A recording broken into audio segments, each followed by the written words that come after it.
Kam jetuar për 8 vite atje dhe s'po ku pretendoj se është shumë problem me një kulturën iraniane, me pretendu që e një kulturën iraniane ose iranianë, se janë popull pak më i veçantë kështu për dallim nga të tjerët, edhe kanë krenarin kombëtare, po ajo që e tha Agimi qëndron, edhe vërtet ata në vitin 1954 kanë pas një president të zgjedhur me zgjedhje demokratike, Mohamed Mossadeghin, i cili rrëzohet po nga forcat perëndimore.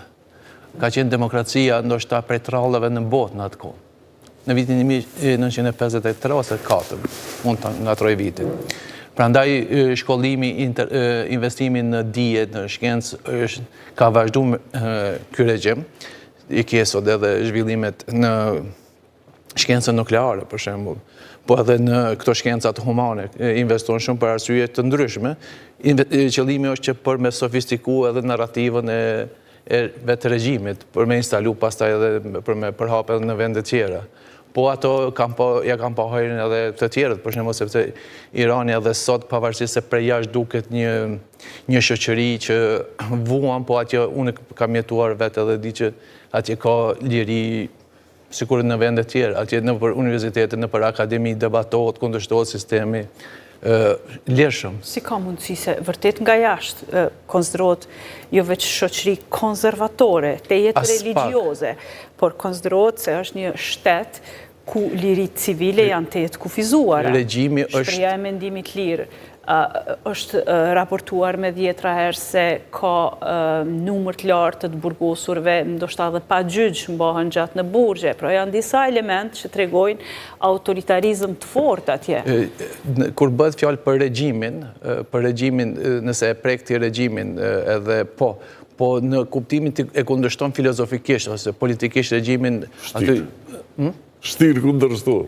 Po, shtira debatohet, unë vetë kam marrë pjesë në për ato debate, në për ato ku diskutohet edhe shumë interesant. Investohet shumë, për shembull, si shoqëri më të emancipume s'kam po askon. Unë kam shkoj edhe shumë në Turqi, shkoj edhe në botën perëndimore, si shoqëri, si mendimtar, edhe si njerëz janë shumë të kulturum, të edukum, sidomos në letërsi, në poezi, janë shumë... Nuk është e atu. Prandaj është...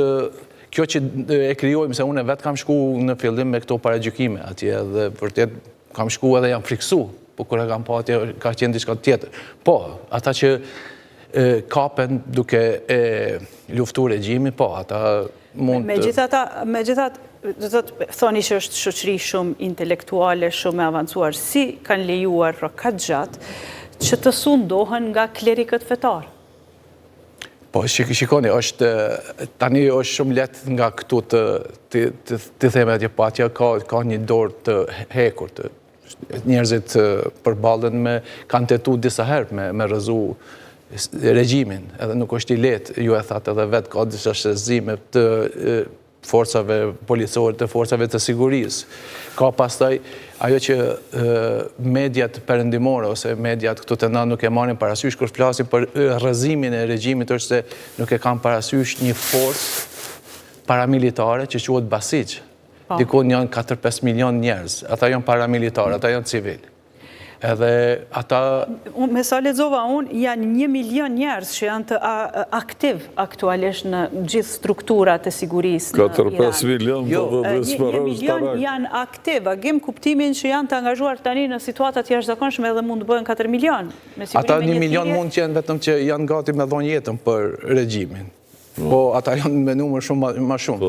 Prandaj janë, informacionet për Iranin edhe ne që lexojmë aty janë shumë të kufizuar. Me të vërtetë është shumë edhe studimet për Iranin, sidomos për sistemin ushtarak janë shumë të kufizuar, sepse nuk kanë leju ata me bo studime akademike në këtë drejtim. Po sa i përket ajo pyetjes që bëhet, po, Iranian janë popull shumë inteligent.